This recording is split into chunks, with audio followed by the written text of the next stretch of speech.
And by the way, there's my email address. I mean, if you do have any questions afterwards, just contact me. I'd be happy to talk to you too. We can talk by phone, talk over any ideas that you just want to run by somebody just to see a different perspective. That would be perfectly fine.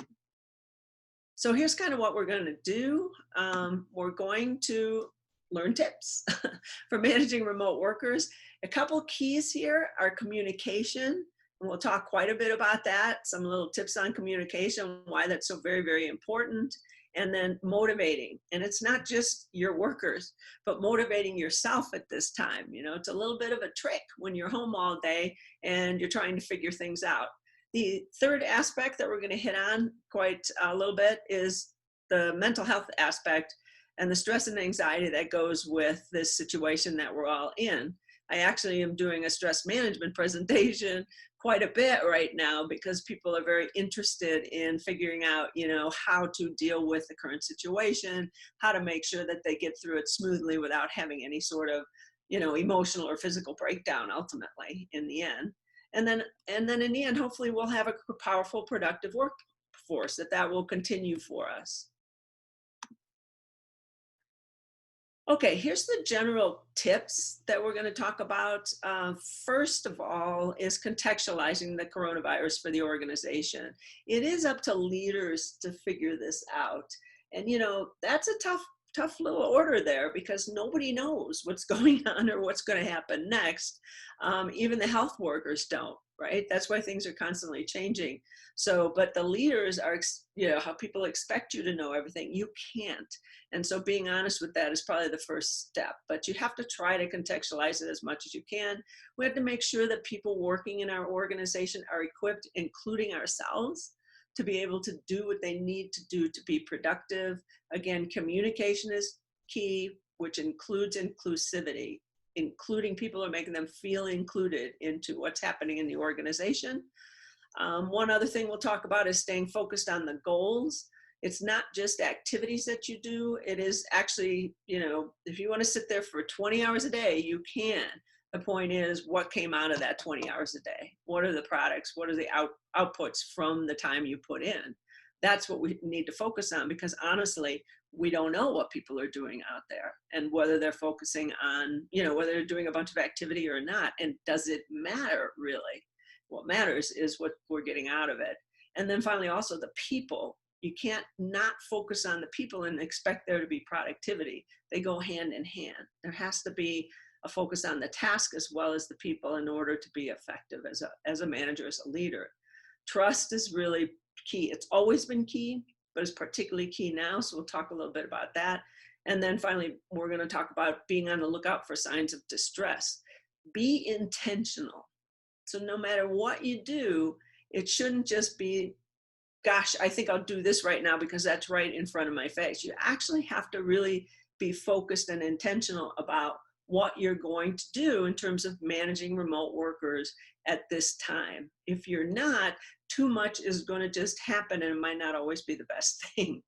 So, really think about it. What do I need to do? Have I equipped my employees? Are they motivated? What do I need to do to help them along those lines? Am I communicating enough? Think about these things, maybe more so than you ever have in the past in terms of leading or managing people. Okay, so contextualize coronavirus. So how do you do that? Well, basically, you're the one that has to give them information. And so you've seen that. How many people have their organization have sent out a bunch of notices to the employees about what's happening and what they're thinking of doing for the future? Yeah, we do it to employees and obviously our members. That's that pipe. Okay, great. So Fat Pipe does it. Sean, does your organization send out stuff?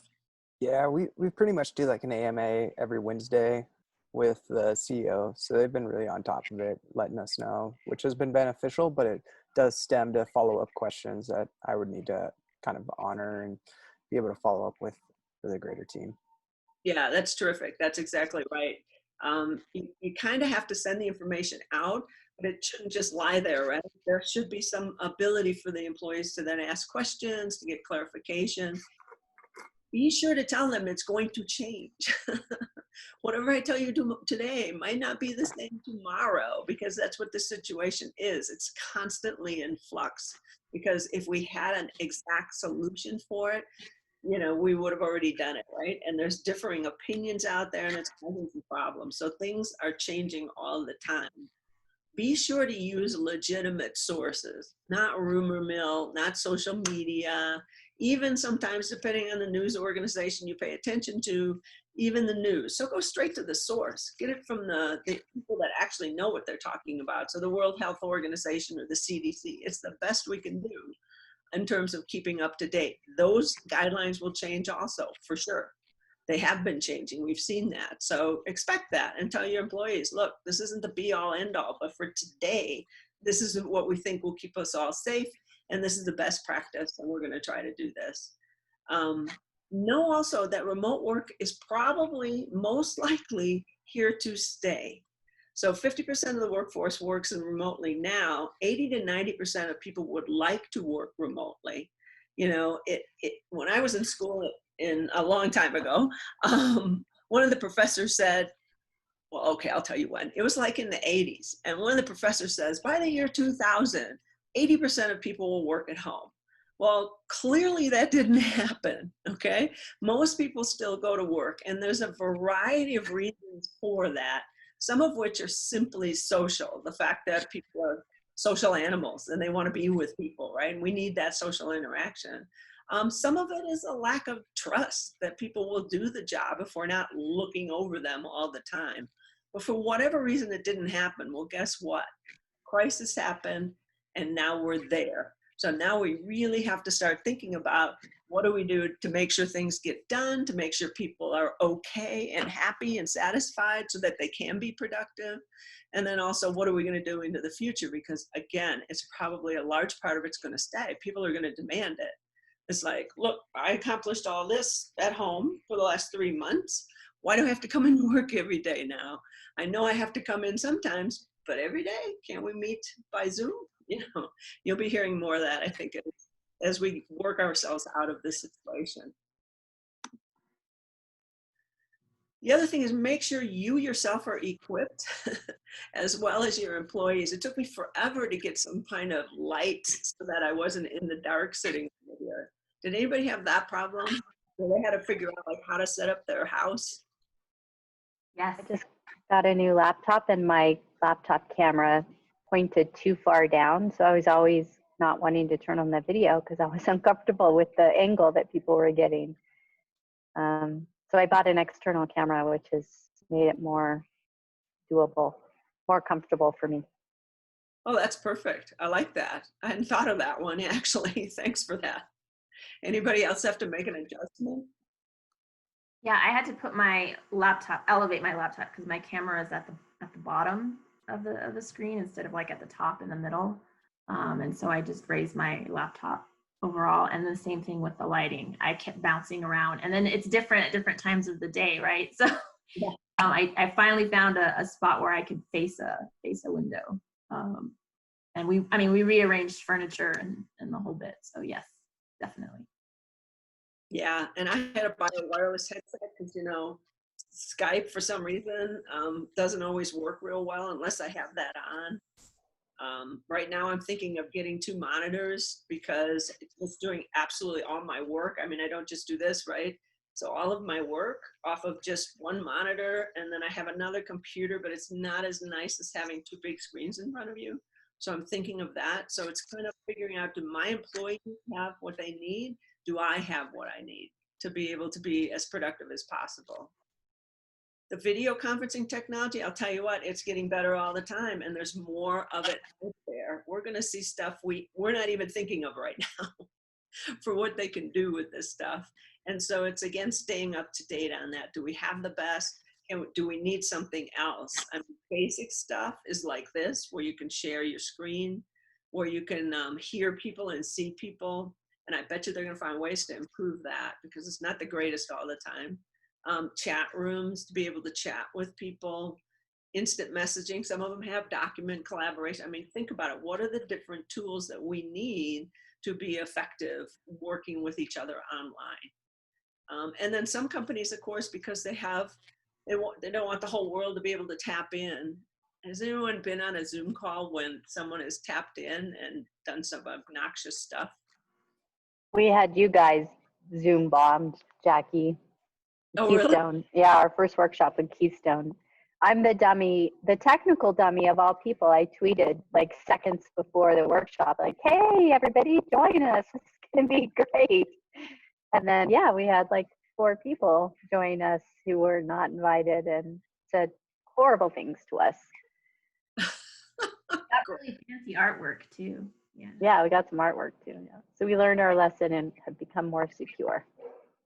Okay, yeah, yeah. And so that apparently that's happening a lot. I was actually watching, my husband was watching it and I was just kind of sitting there. And he was watching this like pickleball video, these 2 people talking about pickleball because that's his thing now. Anyway, and they had these people come in with like pornography stuff.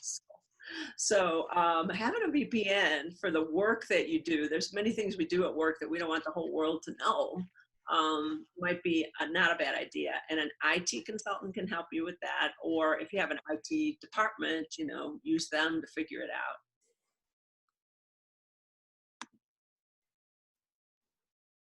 Okay, so again, communication, key, absolutely key. And some little tips here, things are changing rapidly. So when that happened, and especially because people were getting different message, not just from their organizations, but from, nationally on every news thing or social media, this makes people very anxious. Not only are we social animals, we are people that like structure and routine. And when that routine gets thrown out of whack, that causes us stress. There's actually this little scale you can take. It's called the social readjustment rating scale. And all it is it kind of analyzes how stressed you are. And almost everything on there, yeah, there's some bad things and stuff, but a lot of it is like change in eating habits, change in exercise schedule, vacation, a holiday. All those things actually are changes from what we're doing day to day and cause us a lot of stress. So realize that it's just natural. People are going to be anxious and insecure at this time.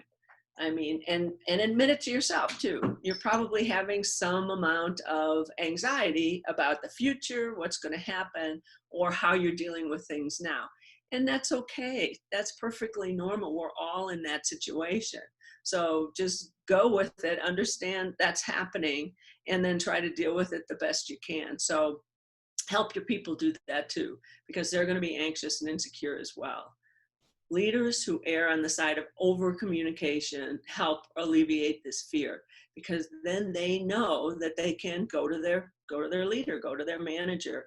Not only that, and Sean mentioned this earlier, make sure that people can have some time to ask questions, to share their own thoughts, to share their own experiences, right? We've all had weird experiences during this time. So let people talk about them. It'll calm them down. It'll normalize it for them. And we'll see that we're all in the same boat. Okay. So even if they're feeling anxious and fearful and whatever, so are other people. And it's all cool. It's a situation. It's not you. Okay. Also know that telling them once, we know this before, right? When you tell somebody something once, or you send them an email and they're like, what? I didn't know we were doing that. It's like, well, I sent you an email. I mean, if they're not getting regular stuff when you tell them once, they sure as heck are going to be in an insecure time where they have tunnel vision and all of that. They're not necessarily going to hear it right off the bat. So be sure that you over communicate, that you talk more than you think you should about the situation and updates, and allow them to ask questions and so on. And it's harder, right? Because we're on video, so it's much harder. You actually have to set a time. You can't just jump out of your seat and run down the hall and have a conversation. But think of it, actually try to think of it as just like that. Oh, I should talk to Sally. And then pick up the phone and call Sally, or send Sally a quick email saying, act as if you are still at work, and you'll be much better off. One of the biggest complaints I'm hearing from people is exactly that. I used to be able to just like go from Dot to Mary to Sheila and get it all resolved. I just go and figure it out. You can't do that like physically now. So you're still going to have to do it virtually.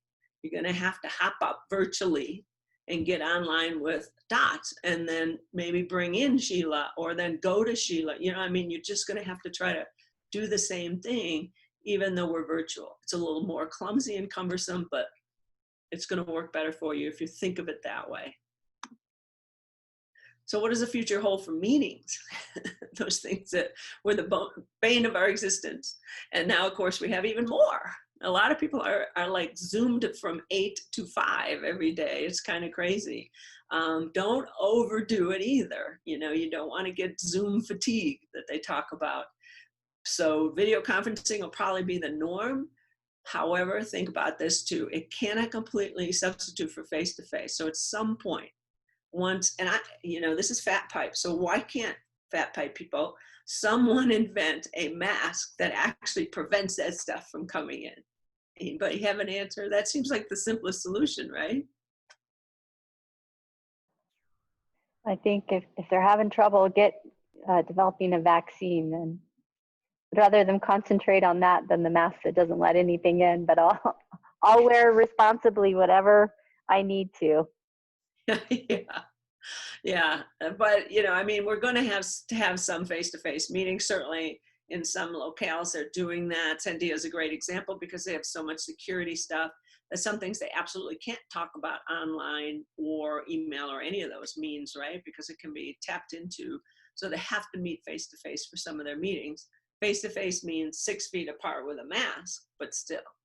And not only that, the social aspect, we know, again, that's causing a lot of problems for a lot of people. So we have to find ways to still sometimes maybe get together face to face, whether it's outside, you know, the cafeteria has an outside location. So we all go outside and stay 6 feet apart, but we still have that conversation there. So again, creatively thinking about that over the next several months might be helpful to you. Meetings are going to be more focused and efficient, which is a good thing, but it also could be a bad thing. Why? Anybody have any thoughts? Why might that be a bad thing, actually? I would think that you'd miss your small talk, you know, your connection talk, you know, because it is focused and efficient, it's down to business, but there's no like, hey, how are the kids? And you know, what's going on? What's new for you? How was your last pickleball game? I can't remember my last pickleball game. Yeah, Great. that's fair.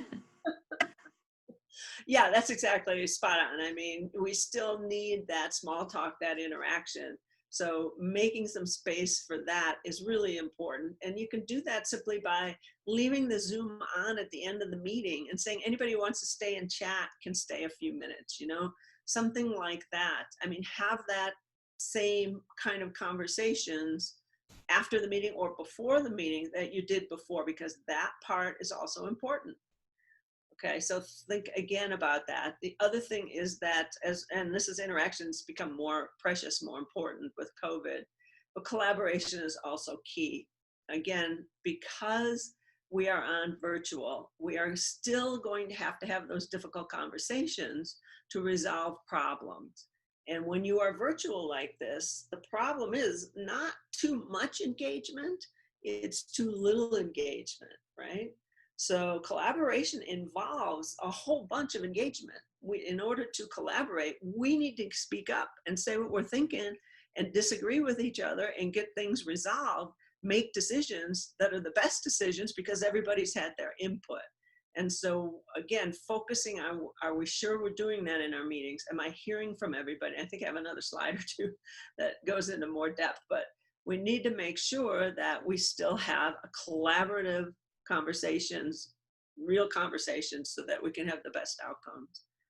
And then meetings with farm animals. Anybody have a meeting with a farm animal yet? Yes, Lots of meeting with dogs, but farm animals.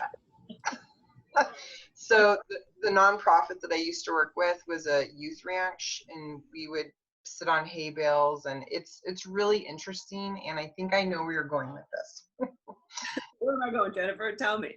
Well, it's open air, right? It's open air, and it kind of provides another activity that's not necessarily a team builder, but it's another outlet, right, to have conversations and engage. And I just keep thinking about outside, right? Outside, open air, fresh, you know. And I think that's a fabulous idea, actually. Yeah. And it does relax you when you're around animals. So all those dogs running in, I know sometimes they can be interruptive, but at the same time, it's kind of cool Yeah. because animals always calm people down. And, you know, you're getting to know about the people you're working with. You're seeing something that you wouldn't normally see about their lives, their kids, their dogs, their whatever, right? Their cat jumping on their head, you know. I mean, it's kind of cool in that way. But the other thing, they actually have this, that you can do indoor farm animals. Let me explain how. They have some organizations, it's becoming more popular out there. You have to pay them money. But what they'll do is they'll actually, they'll dial in and they'll introduce their farm animals. They did this in one meeting I was at where the person was retiring. And so one of the things that people did was, since they couldn't, you know, we had a virtual meeting and fun thing for them, but to make it more fun, they actually paid this company, and this woman came on and she went around and introduced everyone to some goats and some llamas. You know, these were rescue animals that they had. And so it was kind of cool. It gave like a 10-minute break in the middle of the meeting, and we all laughed and had fun with it. So I don't know how, obviously it's not super popular yet, but it was kind of fun. It's just not cheap. So there's, Laura, we have a new membership idea. We'll bring farm animals to your fat pipe meetings. Or goat yoga. goat yoga, yeah. All right. Okay, so virtual meetings, just real quick, some of the things you've probably already done, but just so you know, kind of the etiquette or the guidelines. So declutter your background. I think mine is like too uncluttered. There's nothing there, but nevertheless, if you have too much junk, people will start looking at that rather than you when you're talking, right? And that's distracting for them. Dress casually, but well. I don't think anybody's wearing a suit anymore. You don't really have to, but you can't, you know, if you're having a business meeting, you don't necessarily want to have your t-shirt that says, you know, XYZ Brewing Company, come and drink on it. So think about it. You know, is this a meeting I can get really casual, or should I dress decently for this? Make sure you always test your setup. I know that seems obvious, but it's amazing how many meetings have difficulty with that. Try to make eye contact. What does eye contact mean? It means the camera up there. And I know, and I do this all the time, is you want to look at people's reactions because you do. But unfortunately, they see it better when you're looking straight at the video, which brings up a point I think Grace brought up, which is that, you know, if your video's way up here or way down here, I can see myself if it wasn't weird, it's not the best. What you want to do is, like the newscasters do, have it as much level with your eyes as possible. I actually have mine sitting on a Brooks Brothers shoes box because that's the best I can do for now. But it's kind of works, hopefully. I don't know. The other thing is smile. You know, again, you are on camera. I asked, I think it was yesterday, what's the funniest thing that happened? And I don't know how funny this is, but a person said, well, I heard a toilet flush. I'm like, oh, great. You know, I mean, you can turn off your video, but know your sound is on sometimes too. Both you need to be aware of. So smiling, engaging, looking interested, just like you would as if you were sitting at a table with these people. That's how you need to think about this. Again, it's virtual, but think about it as if it was real and we were in front of each other. And then, of course, just like you would if we were in front of each other, you know, put your phone on silent, mute your notifications, all of the same things you would do otherwise. So just kind of etiquette helps other people and helps you stay focused. The other thing to do, of course, is just because we're virtual doesn't mean that we can't also do the basic things that are important for every group to work effectively together.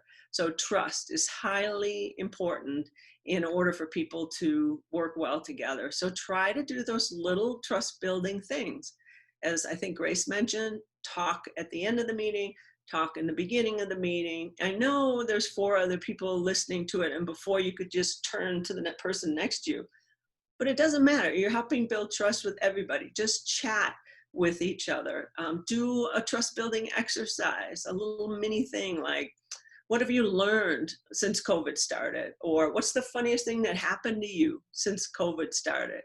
Or, you know, what's the best movie on Netflix you've seen lately and why? What did you like about it? You know, just anything to get people to start talking to each other will help open up to who they are as individuals. Again, be very open in your communication. This is not the time to clam up. Open up. Know that conflict's going to occur just like it did normally. It's an easy time to hide from conflict, isn't it? It's kind of like when you're in a car and you're driving down the road and you start yelling at all the people that have cut you off or whatever. Would you do that if you were walking on the street with them? No, but we do it in our car because we got this little bubble around us. And so we can hide, you know, and yell or do whatever we want. Same thing with this virtual thing. What I'm finding is people are finding it easier to avoid those difficult conversations. And of course, if you do that long enough, it's going to make it so much worse. So once again, pretend as if we're not virtual, that this is real, that we're face to face. You want to deal with that conflict. You don't want to let it go.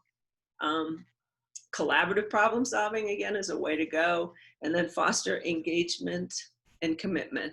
So how do we foster engagement virtually? Anybody have any ideas? I mean, obviously you can ask people, but I don't have a lot of great ideas. What do you guys think? So I've seen where if people are prepared in advance, like they know kind of what the expectation is or what's going to be expected of them in terms of level of participation. So like make sure you're prepared to turn your video on, or we are going to do some interactive exercises and we'll ask each of you to engage. I have one client who, for her team meetings, actually assigns each team member for the following meeting. It's their assignment to come up with a get to know the team question. So she says it's been very telling. One, the question that they want to ask and know of other people is telling about who that person is. But then it just engages in different conversations. And so one person, she said, what was fascinating is one question that made people the most engaged and most talkative was about favorite plants. Like of all things, people got really into a conversation about plants. And so how that ever would have come up if this person didn't, you know, have the latitude to be able to, you know, ask a question that they were curious about. So, you know, they have to kind of come prepared to engage in that. And that's how they open all of their meetings. And so they're getting to know each other and bond in different ways. Great. Other thoughts there? We used to do a lot of kind of team building questions as well. And this was in person at a staff meeting, but I think it translates well to Zoom as well. Kind of like what Grace was talking about, right? We'd go around the room and, you know, maybe one week we do accolades for team members, or another time we would do gratitude. What are you grateful for? Trying to focus on the positives. Either amongst the team or within the world, or, you know, within your own little bubble at home. So gratitude. That's great. One of the things that I actually introduced, we have weekly meetings, but also like daily, kind of set you up for success, is introducing the daily crossword puzzle that's offered by the New York Times, and just do that as a team, which is really collaborative, and then having different individuals lead that each morning. We've learned a lot, and there's a lot of words that we haven't even come across in our vocabulary. And then in our Slack channel, one individual will always post what the definition is, and that's a way that we've been able to kind of up-level our knowledge around it. That's great. I love that idea. That sounds fun. It sounds like fun. Okay, great ideas. You know, if you have a large group too, I forgot to mention this, they also have breakout rooms on Zoom, certainly, where you can just automatically break them out into 2 people, 3 people, 5 people, whatever you want size groups. And that actually, even if you're we're face-to-face, that's a great way to get people more engaged, because in a large group, it's harder to talk when there's 20 other people wanting to talk. But if you break them up into little teams, then they can all talk to each other. Same thing with Zoom, but for Zoom, 20 is like huge. I'm saying even if you have a group of 10, it's still hard on Zoom. So zip it down to 3. Okay, for the next 10 minutes, we're going to talk about how to engage people in the conversation, and send them off into little teams, and then they'll come back with a whole bunch of ideas, and they'll feel like they had a say in the conversation. So don't be afraid to use those breakout rooms. And again, with Zoom, smaller is better than what you might do normally when it's face-to-face. So again, if you do that, if you get them engaged, it's going to increase their commitment to whatever comes out of that conversation. And engaging them in decisions is particularly critical. If we're having a meeting, whether it's face-to-face or by Zoom, those should be for information sharing, but not necessarily just from one person. So we all should be sharing information, and better yet, it should be group decision making. If people come to a meeting and together they talk about and then resolve some issue or come up with a decision to move in a direction, they're going to feel like they didn't waste their time. Like that was a really good use of time. I was able to have my say, and we decided to do this in the end, right? So every meeting, honestly, whether face-to-face or on virtual, should be coming out with decisions, or at least giving input from every individual that shows up. So keep that in mind. And so in summary, come up with a strategy. It sounds like, Sean, you've really thought this out, and you have a strategy for how you're going to work with your people, how often you're going to meet, and what you're going to do when you do meet. Is that right? Yeah, it's comes in waves. Initially, when we first went from home, it was like, all right, let's meet every single morning, let's meet every single afternoon, and I think it was nice. But at the end of the day, we're running a marathon, and we're not just running a sprint. So what we've done is created like a book club in which we're reading a chapter a week, and then utilizing that as an opportunity to have a happy hour with some cold ones. So that's been nice. I started like doing a lunchtime yoga. It was something that worked for the first month, and then just things got pretty busy. So and then another thing that we've just introduced is like cross collaboration with other teams, in which we have happy hours as well, since we're not seeing each other in the office. I have kind of a newer team and new year tenure, so they're only in the office for a month or two on our new team. So this is just another way that I can kind of give them some exposure to other teammates rather than just being in the same Zoom week over week. Yeah, that's fabulous. Can I come work for you? We just need the goats for some yoga, and we'll be perfectly set up. That's your next thing. I can see it already. Yeah, those are all fabulous ideas, and you've thought it through. And I think that's probably the number one thing. And if anybody on this call needs creative ideas, you can go to Sean to get them. So yeah, strategize, figure out what will work, and realize what Sean said. You might have to change that. Just because what you set up originally was work for a while even, but eventually you might have to change it, meet less frequently or more frequently. You just kind of have to test it out and see what's going to work. But there should be some regularity to it. Again, people are so, everything's changing so rapidly and everything seems to be chaotic. Then what we need to do is have something we can count on, okay? So every week we're going to meet, or whatever it is. Every week we'll have happy hour. Just have something that's a little bit regular. Every week I have a one-on-one, you know, and it doesn't have to be every week, could be every other week, but have some kind of regular communication, because it's easy to lose people right now. They're at home.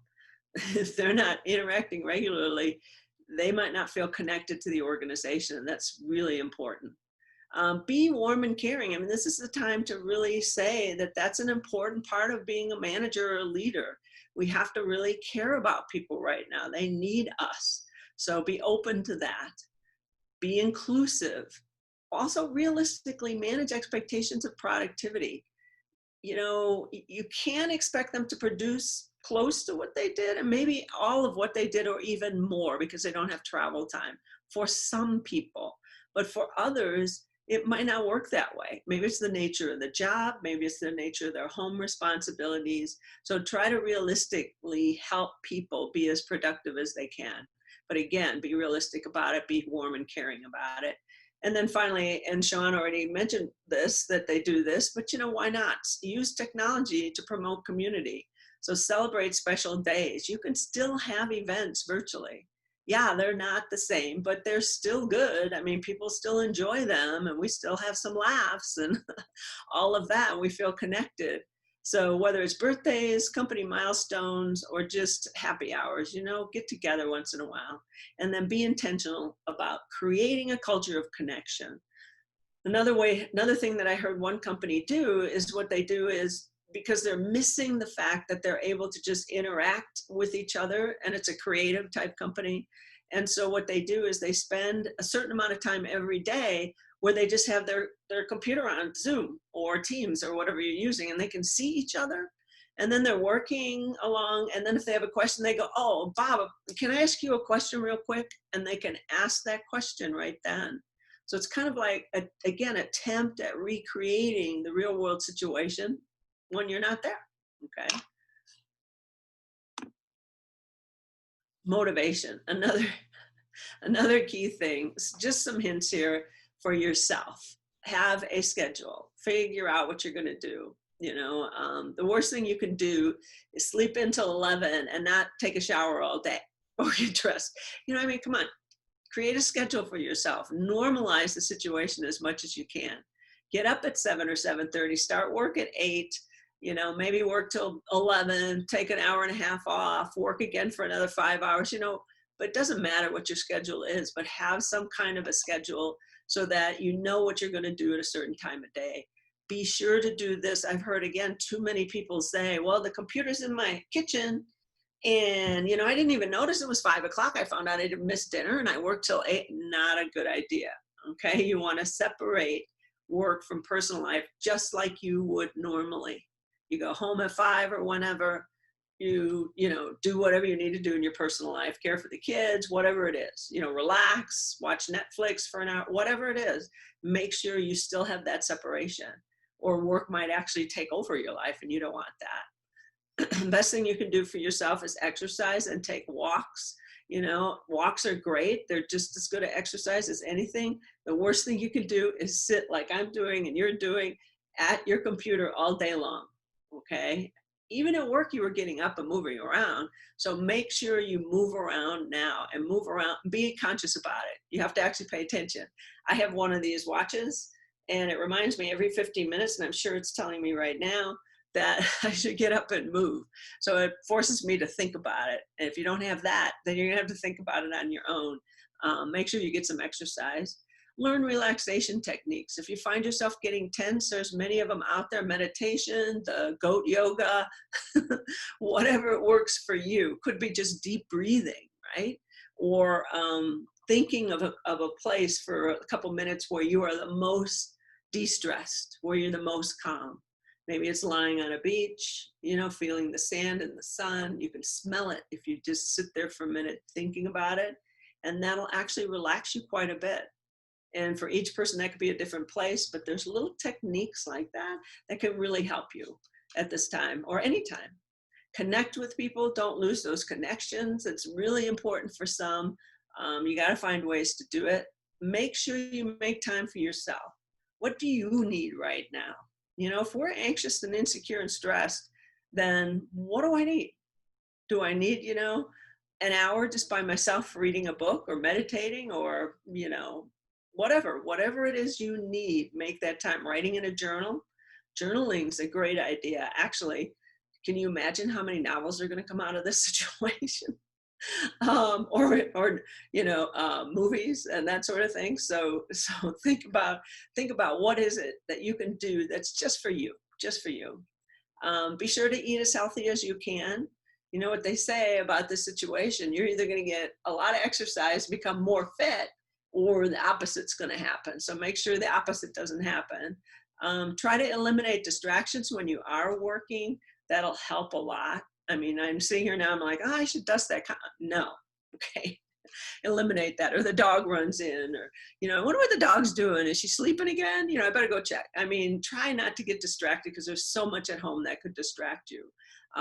Find a place just for work. So for some people, that's their bedroom. For me, it's this upstairs room. So find a place that's just for that. And then you'll be less distracted with everything going on around you. Be sure to check in with your boss also regularly. If you have one, you want to make sure you do that so that you're on the same page. Again, it's easy to lose touch. Don't wait for the boss to contact you. Make sure you are in contact with the boss, because they might not realize either that they're losing connections. And then one of the cool things I think that I've done that's been helpful is to set some goals. Where do I want to be? Okay, it's like we're all sitting here waiting for this to end, instead of thinking, what can I do while we have this? 3 months from now, what do I want to have accomplished? And rather than sitting around waiting for something else to change or happen, think about proactively where you want to be. And I think that'll help you a lot. And not just 3 months, I mean, go 6 months, make some decisions. Trust your team. If you're a manager right now, you don't have a choice. If you've hired good people, they are internally motivated, they are responsible, and they will do what they need to do. So trust them. It's funny, when people are at work, we always think, well, I know that they're working because I can see them. Do you? People can be at work and be doing all kinds of stuff sitting there that we're unaware of. So you honestly, you had to trust them before. Trust them now. If you've ever heard of the self-fulfilling prophecy, has anyone ever heard of that?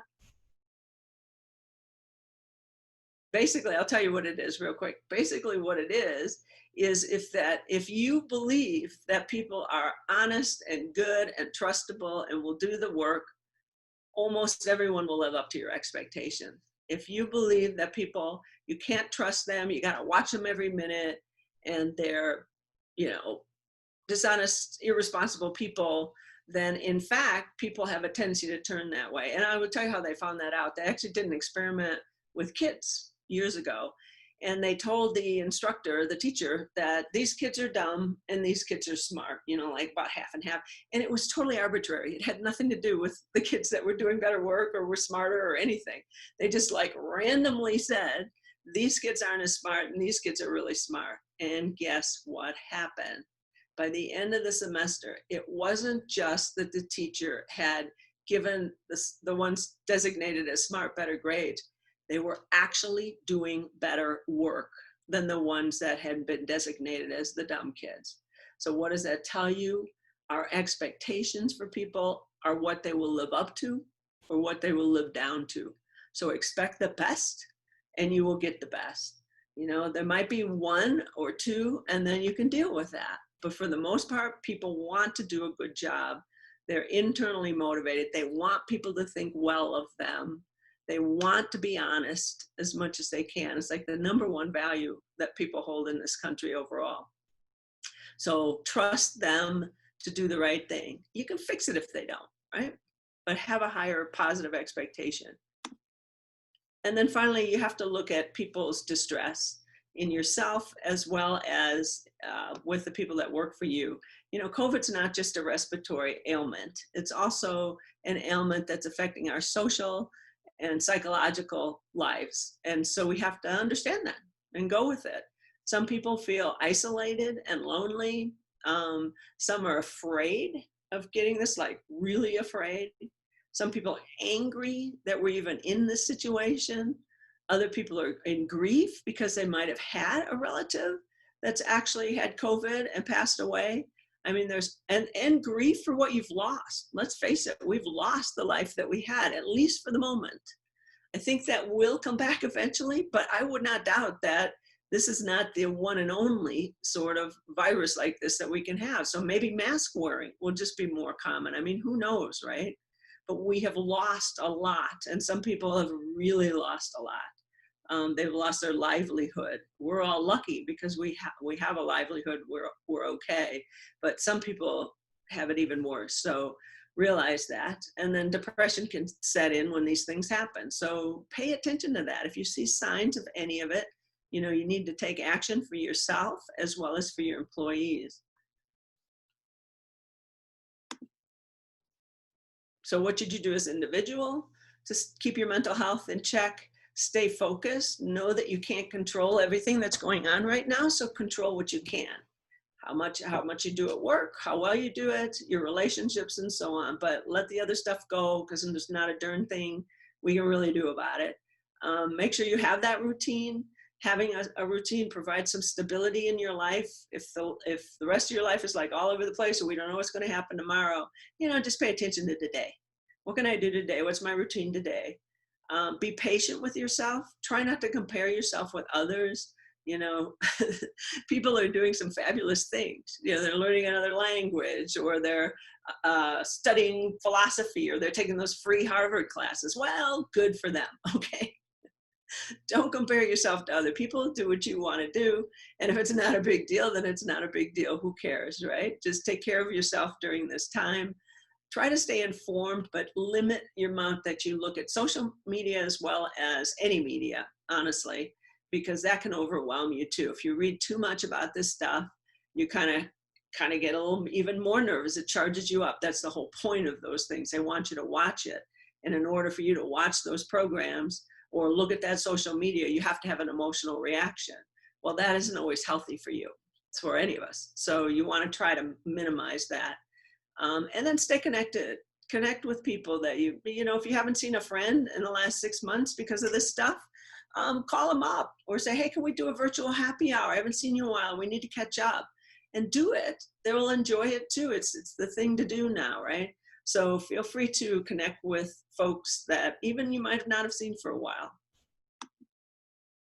And then finally, if you're an employer, you want to do these things for your employees. If you can give them, if you see somebody having trouble and being too anxious or stressed, see if you can offer them real assistance. So whether you have an EAP or short-term counseling, or even recommend a counselor for them, that would be helpful. People are now in their families, which is good for most people, but not for everyone, can actually cause some tensions.